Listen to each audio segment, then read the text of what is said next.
assim que uma moeda tilinta no cofre, uma alma sai do purgatório. Faça Correr no dia 10 de novembro. Olá pessoal, Ricardo aqui. Esse é o Faça Correr no dia, hoje com data 10 de novembro. Cara, tá acabando o ano já, hein, cara? Estamos chegando à metade do mês de novembro aí, mais um pouquinho. Encerramos 2023. Bom, vamos lá ver o que ocorreu na história com essa data. Vocês sabem, nós não temos vinheta, mas estamos criando alguma coisinha, vai ficar legal. Cara, que calor tá fazendo. Bora pro vídeo então. Me ajuda a chegar à marca de 1 milhão. Estou com 466 inscritos. Me ajuda a chegar à marca de 1 milhão aí. Rumo a 1 milhão, Aya.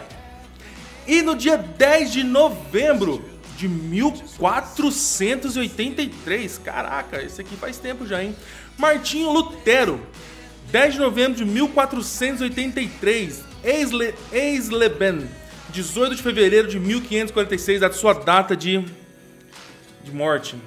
Foi um monge angostiano e professor de teologia germânico que tornou-se uma das figuras centrais da reforma protestante, cara. Martinho Lutero já foi odiado por muitos e amado por outros.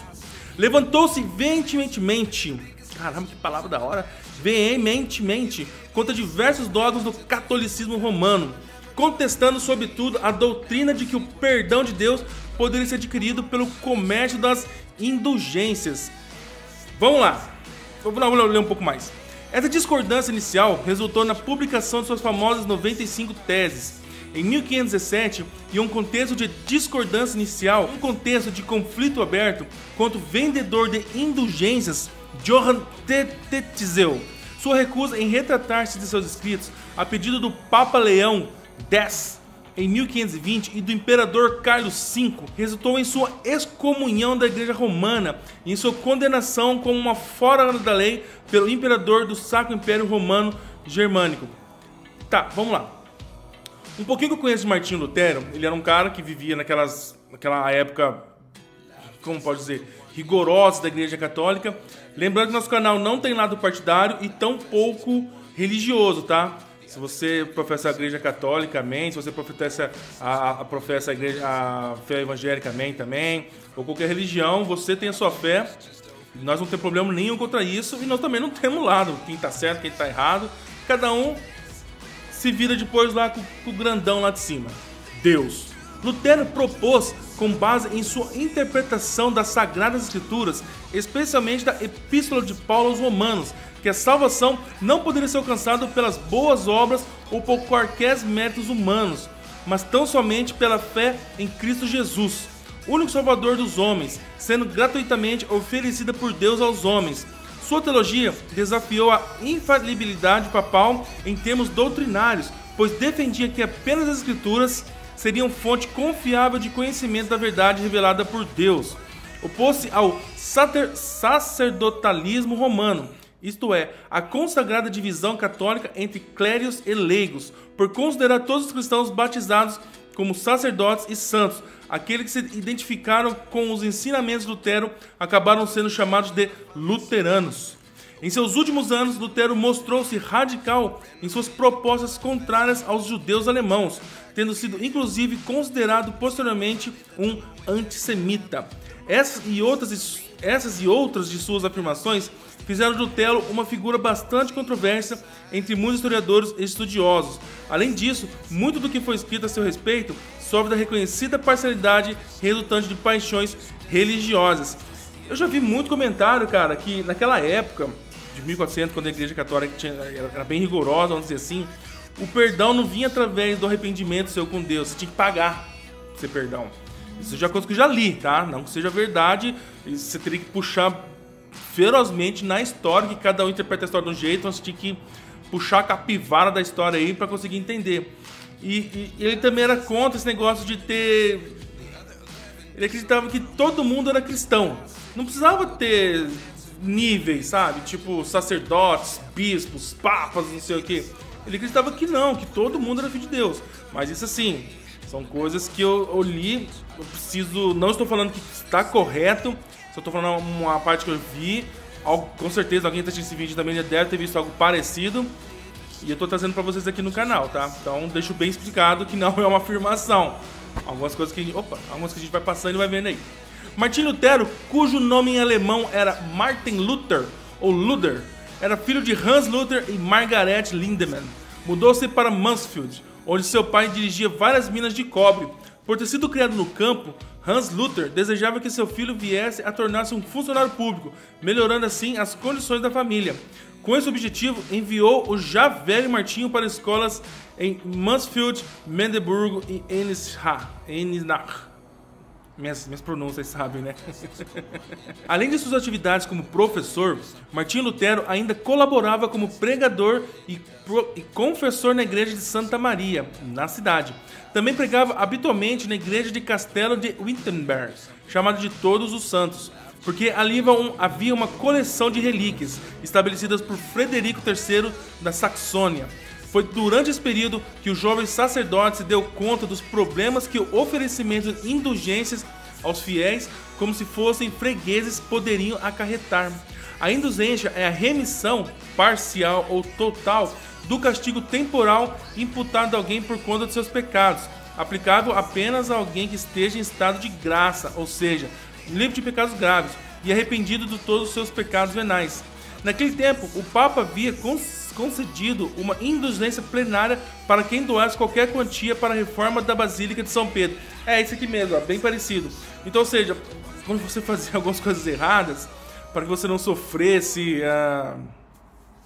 castigo, alguma coisa, ou perdão, você tinha que pagar indulgência, você tinha que lançar uma grana lá.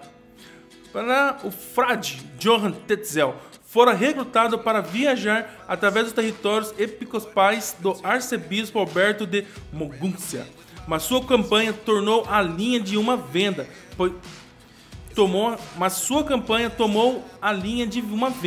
pois este frade, posteriormente punido por isso, dizia que assim que uma moeda tilinta no cofre, uma alma sai do purgatório. Caraca, velho, assim que uma moeda tilinta no cofre, uma alma sai do purgatório. Caraca, velho, forte isso, hein? Nossa, velho, isso aqui é os bagulho mais forte que eu vi na minha vida, cara. Lutero viu esse tráfico de indulgências como um abuso que poderia confundir as pessoas e levá-las a confiar apenas nas indulgências, deixando de lado a confissão e o arrependimento verdadeiros. Proferiu então 3 sermões contra as indulgências de 1516 e 1517. Segundo a tradição, em 31 de outubro de 1517, foram afixadas 95 teses na porta da igreja do castelo de Wittenberg, com um convite aberto a uma disputa escolástica sobre elas. Essas teses condenavam o que Lutero acreditava ser a avareza e o paganismo na igreja como um abuso e pediam um debate teológico sobre as indulgências que significavam. Para todos os efeitos, contudo, nelas Lutero não questionava diretamente a autoridade do Papa para conceder tais indulgências. As 95 teses foram logo traduzidas para o alemão e amplamente copiadas e impressas. Ao cabo de 2 semanas, se havia espalhado por toda a Alemanha e em 2 meses por toda a Europa. Este foi o primeiro episódio da história em que a imprensa teve papel fundamental, pois facilitou a distribuição simples e ampla do documento. Cara, você para que em 2 meses ele conseguiu que as 95 teses que ele criou, ele foi lá e meteu na porta da igreja católica assim, ó, pá! Em 2 meses, conforme o site Wikipedia, tá? Se esparramou por toda a Europa, isso no ano de 1400 e tal. Cara, foi muito rápido. Não é igual o dia de hoje que o cara vai lá, faz alguma coisa, mete no WhatsApp, mete no Face e vum, bagulho espalha. Eu tô aqui agora, eu quero conversar com alguém que tá lá na Noruega, e aí, tá ligado, cara? Aqui no Brasil tá calor, tum, pum, tá lá na hora. Imagina, naquela época não tinha isso aí, então, cara, foi muito rápido, em 2 meses, é isso aí. Mas agora nós vamos ver a resposta do papado. Depois de fazer pouco caso de Lutero, dizendo que ele seria um alemão bêbado que escrevera as teses, e afirmando que, quando estiver sóbrio, mudará de opinião, o Papa Leão X ordenou... Eu tô falando que Papa Leão X, que tá Papa Leão romano, tá X aqui, X do romano, é 10. Ordenou em 1518 ao professor de teologia dominicano Silvestre Mazzolini que investigasse o assunto. Este denunciou que Lutero se opunha de maneira implícita à autoridade do sumo pontífice. quando discordava de uma de suas bulas. Declarou que Lutero era um herege e escreveu uma refutação acadêmica às suas teses. Nela, mantinha a autoridade papal sobre a igreja e condenava as teorias de Lutero como um desvio e uma apostasia. Lutero replicou de igual forma, academicamente, dando assim início à controvérsia. Enquanto isso, Lutero tomava parte da Convenção dos Agostinianos em Heidelberg, onde apresentou uma tese sobre a escravidão do homem ao pecado e a graça divina. No decorrer da controvérsia sobre as indulgências, o debate se levou até o ponto ao duvidar do poder absoluto e autoridade do Papa, pois as doutrinas de tesouraria da Igreja e tesouraria dos merecimentos, que serviam para reformar a doutrina e venda de indulgências, havia se baseado na bula papal de 1343. O Papa Clemente VI, por causa de sua oposição a essa doutrina, Lutero foi qualificado como heresiarca e o Papa decidiu a suprimir por completo os seus pontos de vista. Ordenou que ele fosse chamado a Roma, viagem que deixou de ser realizada por motivos políticos. O texto aqui é muito grande, cara, e, bom, eu vou preparar ele bem melhor pra vocês aqui numa próxima oportunidade. Bom, então esse foi o vídeo, 10 de novembro, aniversário aí, no caso, data de nascimento de Lutero, o cara que, vou te falar, hein, cara, na data de 1400, cara, você ser contra a doutrina da igreja, ou contra a igreja católica na época, cara, não era brincadeira não, velho. Naquela época a igreja católica praticamente ditava as regras, cara.